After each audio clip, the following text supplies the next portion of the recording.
Hi, I'm Peter Julks from Barclays, and with my colleague Carl Olchin, I'm going to be talking to you today about how we're liberating our data with Tableau. So over the next hour, we're going to talk about various things and show you some of the stuff we've done. And if at any point you fancy following us on Twitter, there are our handles below. Okay. So Barclays, who are we? I'm sure most of you will probably be familiar with Barclays. We're a global international bank founded in 1690, so we've been around for an awful long time. Barclays has been a leader in innovation in various different aspects of banking, most recently the mobile banking apps that we've come out with, including Barclays Ping It, which is a mobile payments app. And we like to think that some of the innovative work that we're doing with Tableau kind of follows in the vein of innovation that you can see on the screen right there. Barclays is an international large bank, so we've got 140,000 employees globally, over 50 million customers, and 20 million customers just here in the UK. Barclays has two sections to it, an investment bank and a retail bank, and we both work in the retail bank, and that's mostly the data that we're going to be talking about today is from retail banking. So that kind of means, the everyday banking that people do in terms of having a current account, going to a branch, having savings, that kind of stuff. So Barclays and Tableau. And why do we like Tableau? So Tableau allows us to do two related things. One is data exploration, and the other is knowledge sharing and empowerment. In terms of data exploration, we have an enormous amount of data at Barclays. So if you think of yourself as a customer of a bank and the kind of data that we might hold about someone like you in terms of your bank accounts, the way you spend money, your demographics, the way you interact with the bank in terms of online banking or telephony, we have data around all of that. And with that amount of data, we need to be able to explore it very quickly. Now, in the past, the way we explored that data would be we would take it from our data warehouse, which is a Teradata data warehouse, and we would export that data by writing some SQL, maybe dump that into Excel, and then we'd look at those results, and we would, maybe draw some charts, and then we'd find out that we probably didn't have the answer we were looking for, so we'd have to go back from scratch, and then do some more coding and dump it into Excel, and follow that kind of cycle of data exploring. But now with Tableau, that's much, much quicker. So we can connect Tableau directly into our Teradata warehouse, and we can start to manipulate the data on screen at the speed of thought, right in front of our eyes, and really start exploring very, very quickly what we have. We can join data sets together, we can do manipulation of data, calculated fields, and that really allows us to get from a large data set to a particular insight very, very quickly. And also because of that speed, allows us to think and be a bit more innovative with the way that we look at data than we would be able to with a sort of more traditional approach. On the back of that, once we've found something that's useful, what we like to do is share that with our colleagues. And again, in the kind of old way of doing things, the way we would share with our business stakeholders, so we being analysts, business stakeholders being the people who make the strategic decisions about product development or marketing or the way the company's going. We would package the data that we have, maybe put it into PowerPoint or maybe send an Excel spreadsheet, and that's the only way we could really get across our messages. But now we can use Tableau Server to give interactive dashboards to people so they can explore data on their own, they can find their own insights, and we can present much more engaging visuals to people. That's also allowed us to really sort of push the culture and around empowerment around our colleagues. So in terms of being able to get things to a much wider audience, we have hundreds of thousands of employees in Barclays, most of whom will not see 99% of the data that we store, even though it could be very useful to their job. So one of the things we're trying to do is take some of the insights that we found within Tableau from our data sets and push those out to a very wide audience. And Tableau is really letting us do that very quickly. So tying those two things together, data exploration and the knowledge sharing, which Tableau allows us to do, has really been the reason why we enjoy using it and why it's been quite a success at Barclays. So, who are we and what do we really do within Barclays? Well, Peter mentioned we're data analysts, but we're data analysts with definitely a real strong customer focused. Yes, most of that is on the retail side of things, but we also look at businesses, corporate banks, and starting to touch on the investment bank a little bit too. You're probably wondering why we've got what we have got on screen at the moment. Well, actually, there's only 3 of us doing this work. So all of the work that you're seeing has kind of grown organically, and Peter has brought Lee and I into the team, and this is where we're kind of getting to. And the way it works really nicely is because we are trying to push the agenda on lots of things, it's not just Tableau that we're driving into the bank. We're actually looking at how we change perceptions on data through what Peter mentioned as data liberation, but also just exploring what we class as almost new frontiers and exploring data and seeing the connections between it for the first time. So we have different roles within that. Lee is definitely the data man behind the scenes, actually looking and making sure the infrastructure is fit for purpose. And actually that's even done through Tableau as well. So we heavily engage with the BIW teams, and they're actually using Tableau to really explore what's going on behind the scenes. Peter is almost our spotlight character, with being our kind of conscience, trying to drive the agenda forward and actually being in the conscience for what we're doing, to actually make sure we're going in the right direction.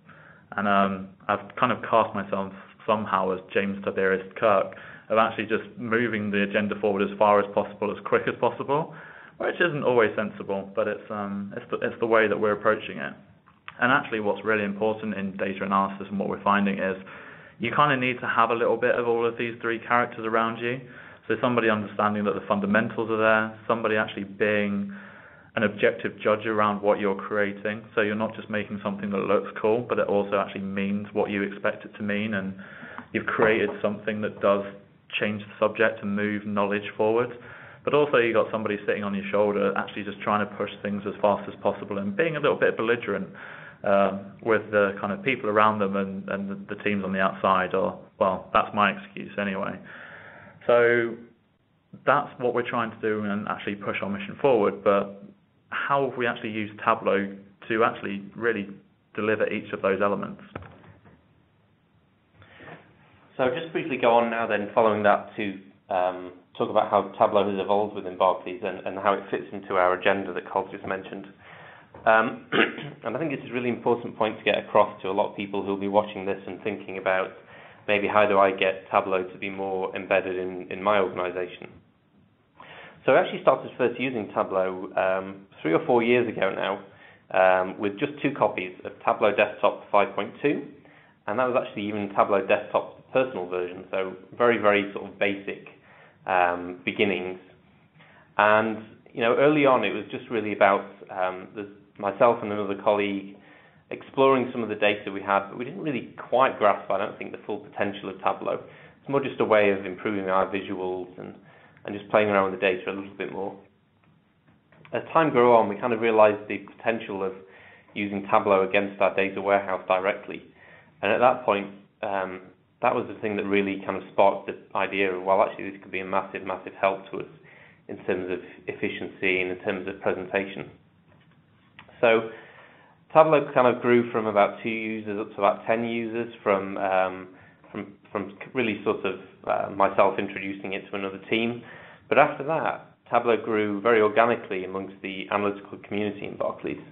And the way most people kind of were introduced to it is literally by walking past my screen or by one of the other users' screens, seeing something we were doing, maybe drawing a map or drawing some interesting looking charts, and stopping and saying, wow, how do I do that? How do I get hold of this? What is that? And a lot of people were hooked pretty quickly, because for a data analyst, this tool is fantastic and opens up a whole new world to you. So Tableau really grew and has grown in Barclays through enthusiastic analytical users and also business users who maybe would be kind of at the top end of Excel usage but might not consider themselves data analysts, but had a real passion for data and for getting the most out of it. So that's grown in terms of desktops, but last year we were lucky enough to buy a enterprise server license, which has been fantastic for us. So we've got now 150 odd desktop users, probably 300 plus Tableau server users who are coming in through web access, through Internet Explorer or Google Chrome, to look at some of the things that we're producing, and that number is growing every day. We've got a strong Tableau community that's also growing. We run Tableau training events with the help of the Information Lab, and we run user events where people can come and talk about the things that they're doing. So we have this strong user community that we're building, and it's really led from a sort of grassroots basis. At the same time, though, we've, IT are kind of coming on board and really helping us with some of the back end and making sure that everything's robust, and we've got also security measures in place, which is very important. So instead of boring you with some more of this kind of talk, I think we'll go on and show you some of the things that we've actually done with Tableau. So in this section, we thought, rather than just speak about how we've gone about it, actually show you some of the use cases that we've come up for Tableau. And the answer is actually we've come up with stuff that we can use continually and all over the shop. And there's nothing that we actually really touched that Tableau hasn't helped us explore further or actually present in a different way that's actually told a different story. And that stretches right across from our core job, improving customers' experience, right through to understanding what doesn't go well within that customer's experience. So actually looking at complaints and the causes of complaints and other causes of dissatisfaction, identifying where in the company that's created. And then finally, we're looking for, like every other corporation, operational excellence. So how are we using Tableau to help that? And again, that almost goes full circle back to putting the data and the information in the hands of the user a lot more.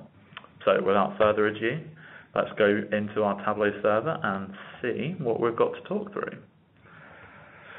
So our first chart I'll walk you through is what we call our new to the UK dashboard. So this is looking at customers who are coming into the UK and then picking up a Barclays bank account. So that's very different from our traditional person lives down the road when they're 18 years old. They'll come into branch for the first time, register for their bank account, probably with the help of their parents or at their parents' recommendation, or that's your only local branch you have if you're in a rural area.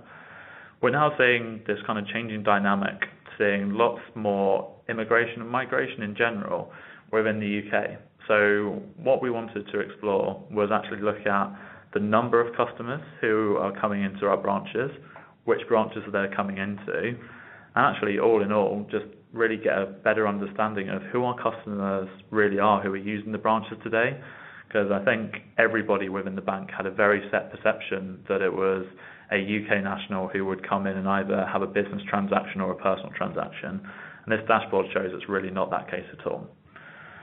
So the way we've set this up is using actions and highlighting that we can either select anywhere on the map to actually kind of pick out, or you can actually just use the tooltip and highlight certain areas of the dashboard to understand how many people have come from there, where. So for example, within the last, up to 40 years, that we can actually see 42,000 people have come across from the US, which is fantastic. And 20% of those, so 1/5, have moved within the last couple of years. That tells us quite a lot about the customer needs that we'll have in place for the US customers. And actually let's dig into that a little bit further. So we don't just kind of look at the top line stats of knowing how many, that's helpful, but it doesn't really tell the business what it needs to know to make the relevant changes to get into the data. So for those of you who weren't aware, that's where the United States is. I'd be slightly concerned if that was many of you. What we can see is the map in the bottom left-hand corner has repopulated to actually show what are the branches these customers are most commonly going into. Now, we've done some little clever algorithms behind the scenes, or more to the point one of our colleagues has, to actually come up with an understanding of where our US customers are coming into Barclays and where they're interacting. So we can see the branch in Cambridge, for example, on Bennett Street, or actually Mildenhall in East Anglia, are actually the top places where US customers are coming across and actually interacting with us. Not just where they're setting up their accounts, not just where they live, but actually where they're coming into branch and transacting with us. So we need to have staff that are probably trained on what US identification looks like, because not everybody will have British ID with them, especially at first. Knowing around some of the US tax legislation, so just everything that you'd need to do to support somebody of that nationality in branch. We can see the age profile, so again we can kind of understand who they are. The US actually differs quite a lot here. Normally 25 to 35 sticks out like a lot more than anywhere else, because that's where you'd expect your migrant population to be. But what we're actually seeing is the 35 to 45s and even 45 to 55-year-olds still making up a good proportion of that migration. What you won't see is the full number of customers and some of the profitability metrics that we actually have around this. Obviously, we can't share that all with you today, although we can talk about at length what makes a good customer and what doesn't make a good customer. Unsurprisingly, it's high savings balances, customers staying with us for a long time, and all in all, fees on account. So, for example, paying for the extra benefits like the insurances we offer, etc. It doesn't take a genius to work out that that's what our banking model is, and that's where we generate profit. But this visualization has helped internal users, especially within the branches, really understand what is driving profit and what doesn't drive profit as well. And it's actually dispelled some of the rumors of that, or at least what the thoughts around that were.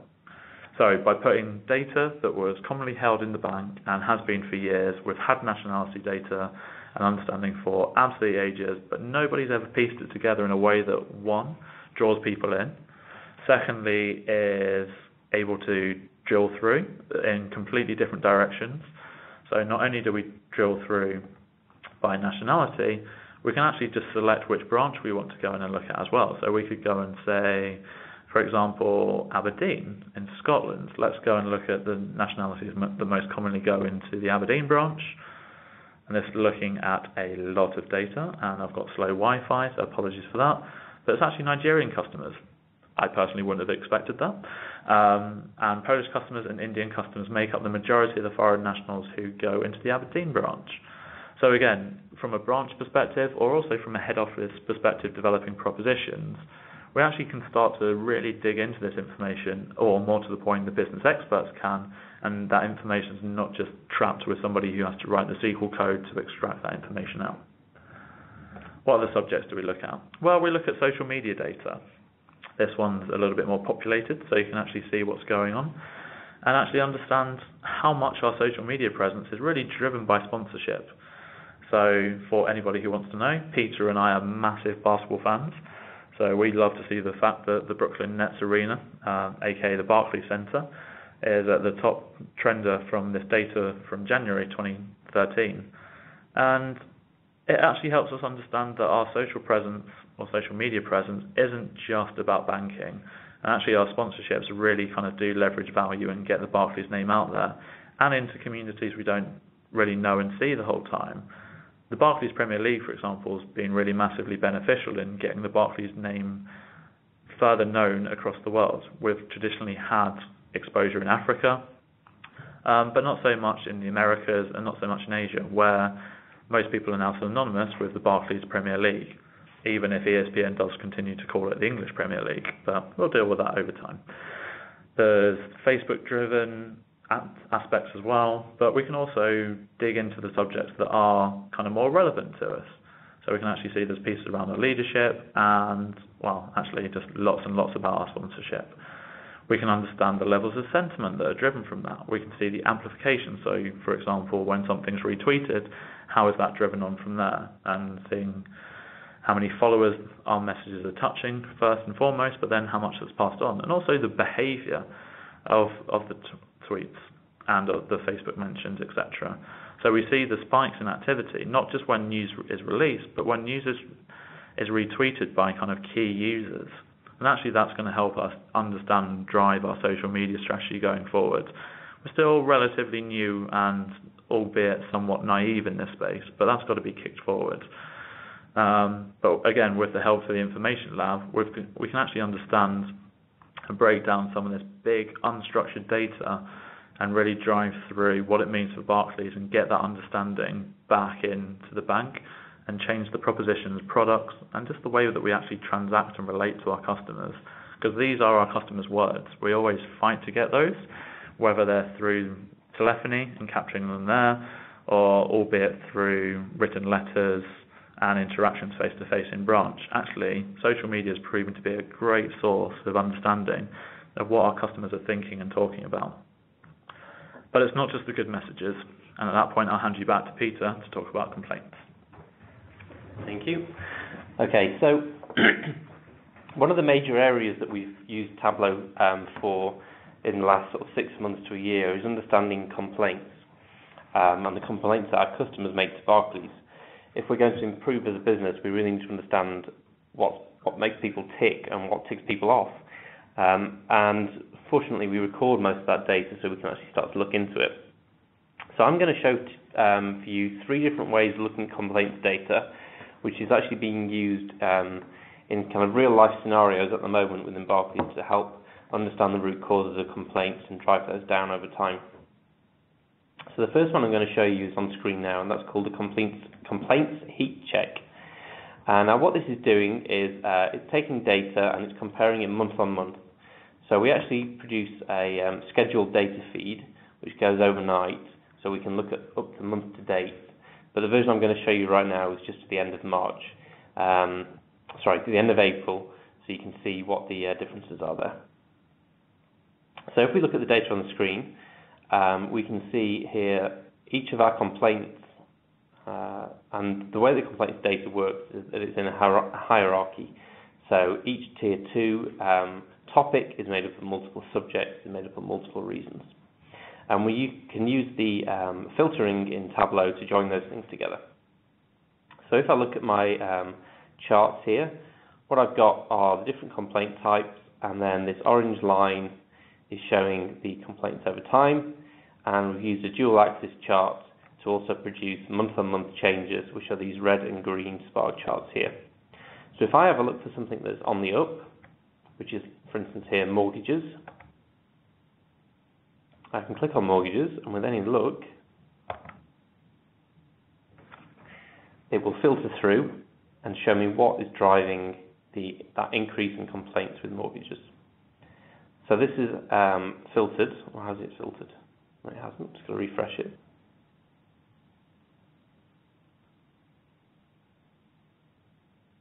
Just to bear with me while I refresh the data on this.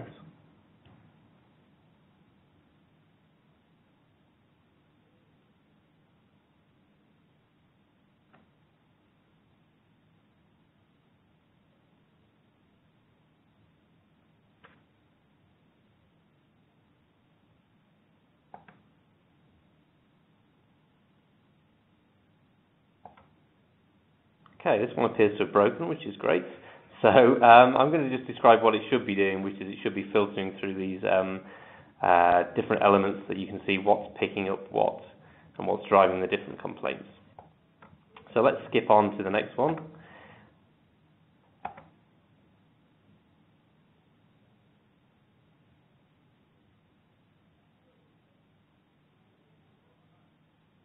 So again, I've just got to let the data refresh here because it keeps timing out. Now what we're looking at here is the number of complaints that we receive at the branch level.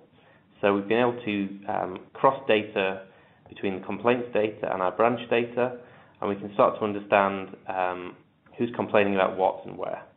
So we can see here these are the different branches, and these are color-coded by the number of complaints, and then these charts up here also show them. So we can dig down to a branch level. Again, I think I might have to refresh this.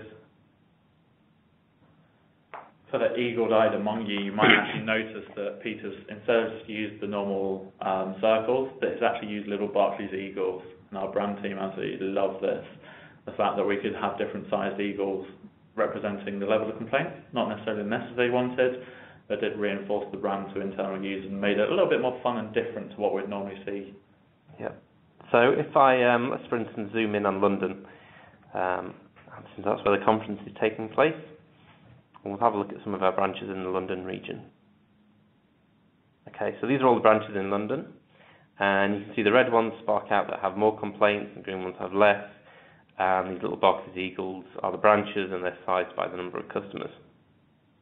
So I haven't filtered that, but if we look at London, we can see the most red one there is Kew Gardens. And we can select Kew Gardens and filter down there to see what's going on within Kew Gardens.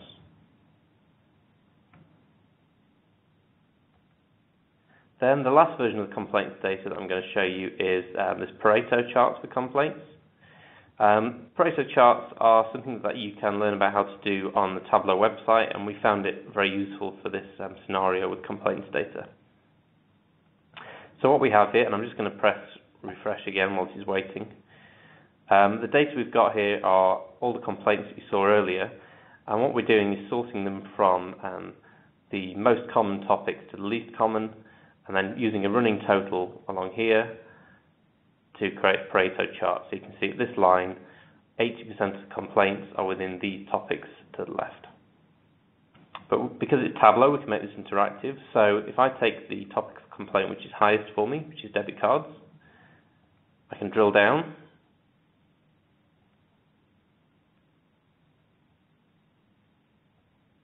Or not.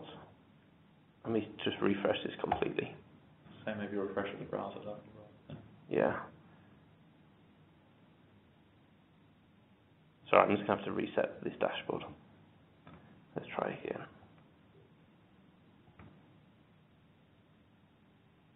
There we go. Okay, now we're on. So if I can drill down within debit cards and have a look what makes up the Pareto chart within there. And again, I can keep drilling down so I can look at what's the more detailed reasons.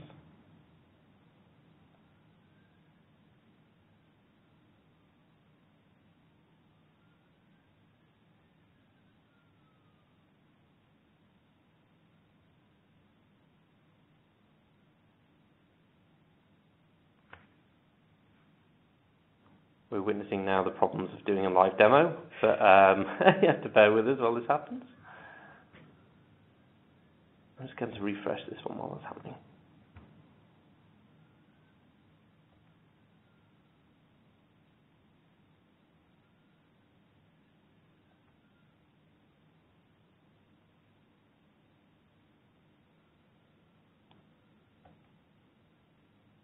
Okay, Internet Explorer is not responding, so we will have to kind of pause the demo there for a bit and see if it brings itself back to life.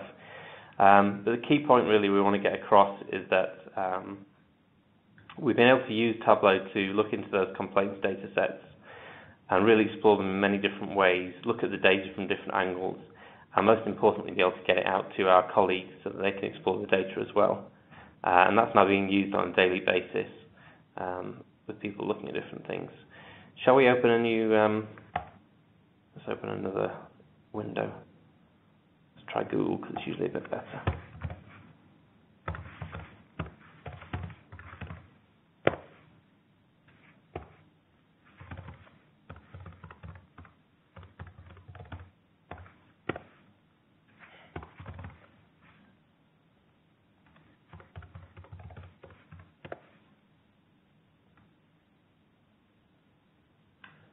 As Peter's logging in there, you can actually see that we set up projects to control the level of access that individuals have. So not only is it a user-based level of access, we can also set things up into projects so different parts of the business cannot see each other's data. That's really important for our colleagues in HR who obviously deal with some really sensitive information. But actually even hiding certain aspects for as you produce work in terms of insights and actually not wanting to reveal what the answer is until it's finally ready to be shown, as we've often found that until you actually analyse information a few ways, you're always in danger of stumbling across something that doesn't quite mean what you think it should mean. Okay, so now we've got Google Chrome open, which should be flying, and I'm just going to quickly go back to the dashboard I showed earlier in terms of the complete heat check and show you how that can work. So if I look at mortgages again, this time we should be able to filter through and see how that influences the rest of the dashboard. There we go. Okay, so you can see here these big flags that we're able to build in Tableau to display very easily to our customers in terms of our stakeholders, what's going on in a certain area, and they can go away and deal with that area to reduce complaints. Okay, I think that's probably it for complaints. I'll now pass back to Carl. And we'll see whether Internet Explorer decides to come back to life for us. So the joys of using corporate laptops. No, that looks well and truly dead. So let's go back into Chrome. So I'll quickly scroll through until I find the relevant piece. We're moving very quickly into a very digital world in banking. So there has been a real slow take-up on how and when banking behaviour has changed. So for a long time there's been a real staunch resistance to, well, for security reasons more than anything else, even adopt telephone banking, online banking, and now we've got the new kind of channel of digital banking. And Barclays have been really evolutionary, going back to Peter's initial first slide, talking about Barclays are one for firsts. And I used to ping it, so innovative way of doing peer-to-peer payment through mobiles, even through to the mobile app and how much access that gives the user to actually do their banking on the go, and how that's changing the relationship of those customers with the bank.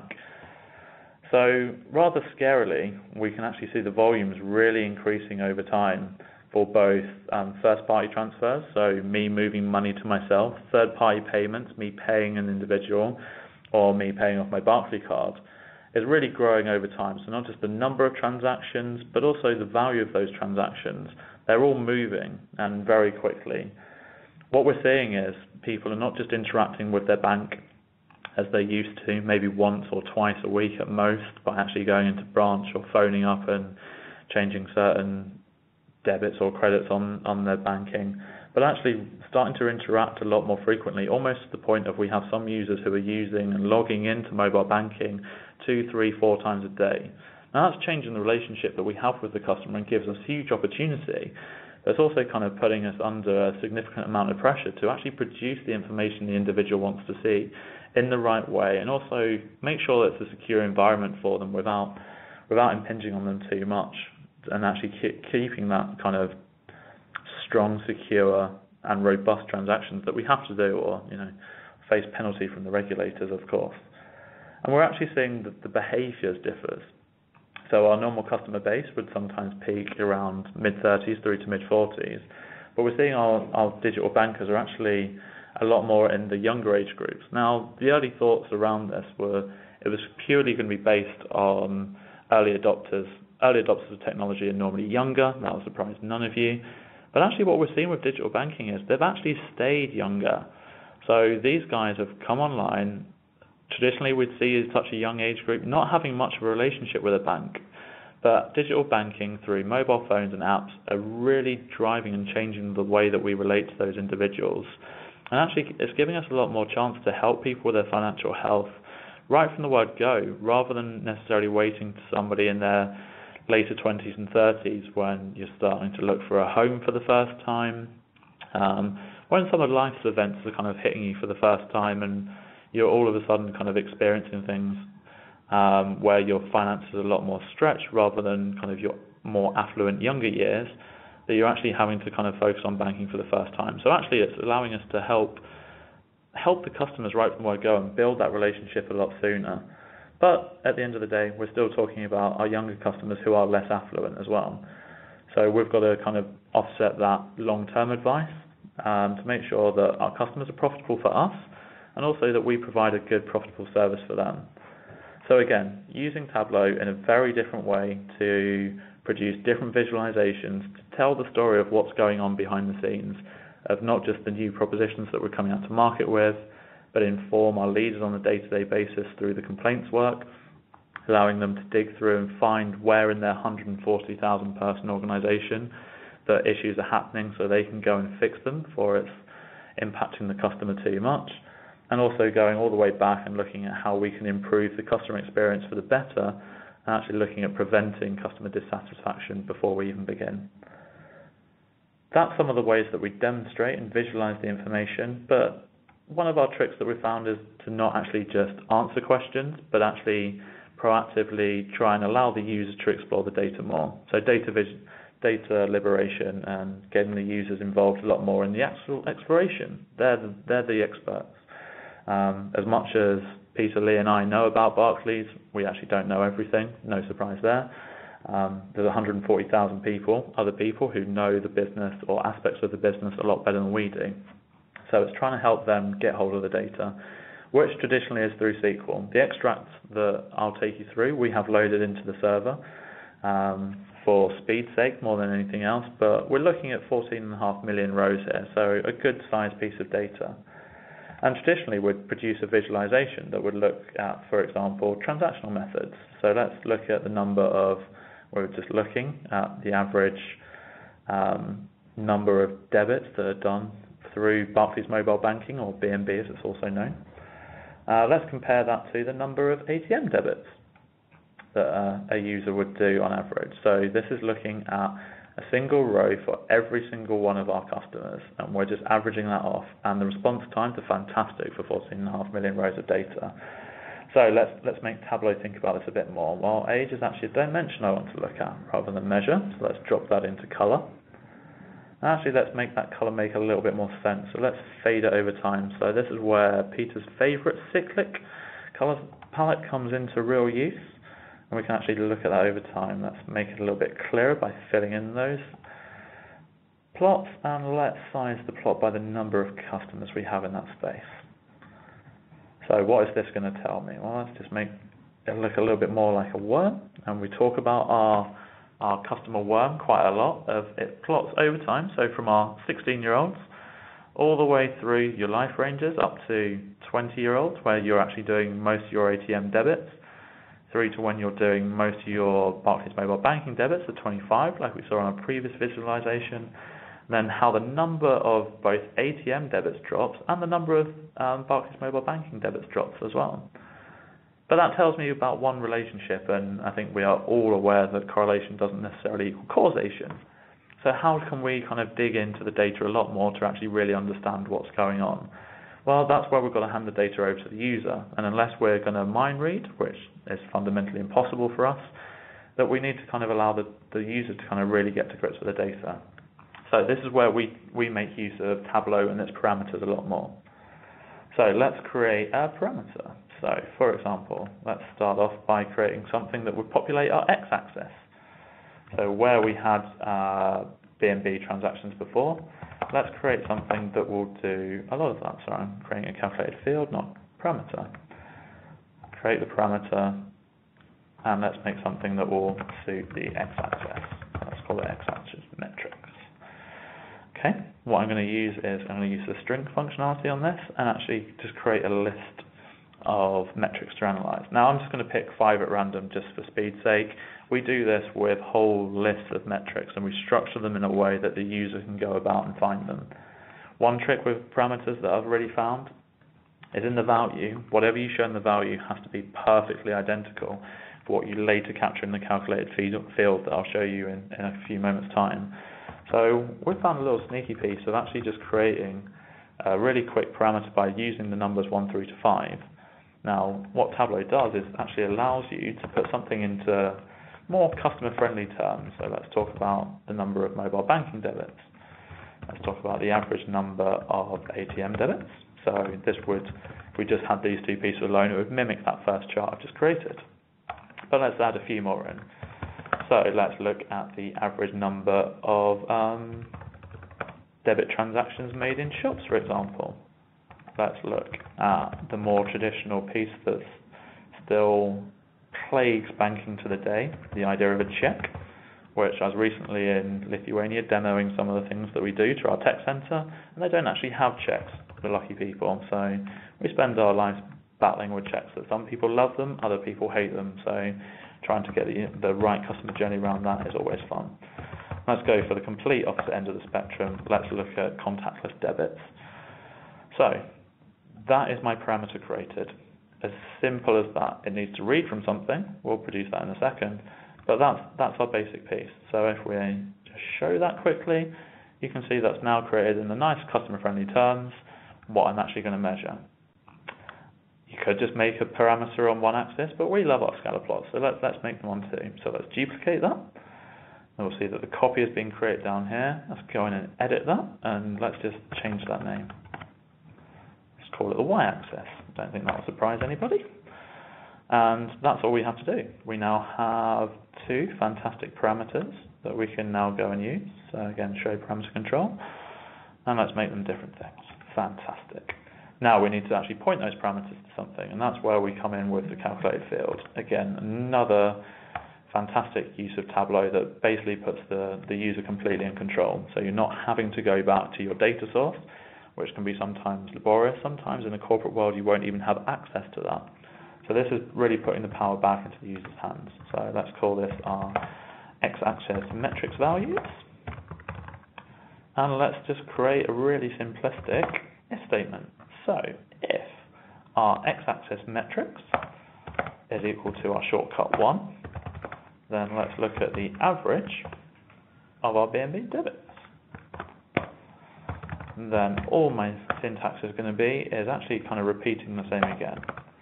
So if we're not looking at 1, then let's look at 2.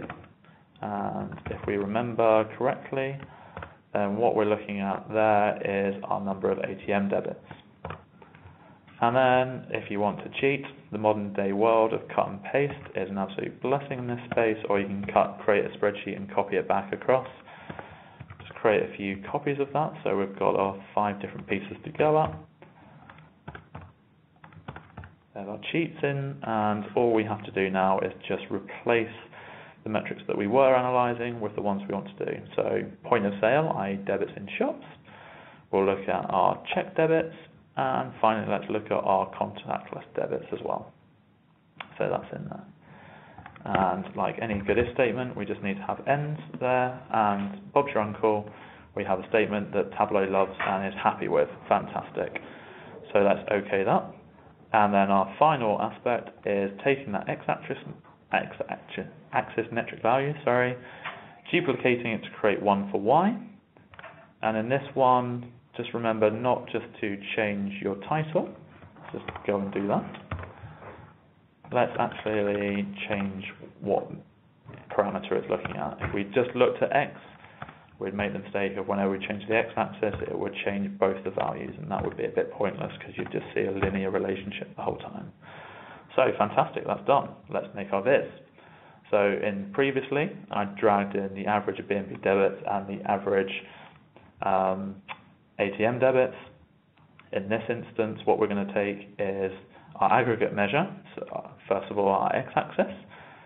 Secondly, our y-axis aggregate measure. And it's already programmed in to look at the average. So that's the job done for me. And just in the same way as before, let's put color into age. That should remember from previous times that we're looking cyclic. Let's make it a filled bubble instead, so it's a little bit easier to see, and let's bump up that size a little bit. So already we can start to see the relationship that we were seeing before, apart from the one aspect that we're missing, which is the number of records, to kind of show how many customers we have attached to each of those age groups. And lo and behold, I've managed to replicate exactly what I've done before, this time with the parameters.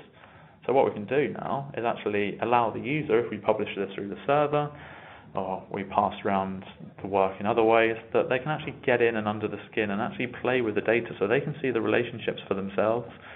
And this is what's really powerful, that you're not just creating a finding, you're actually creating the user to find their own data. And that's what's kind of really shown through, right through all of our dashboards.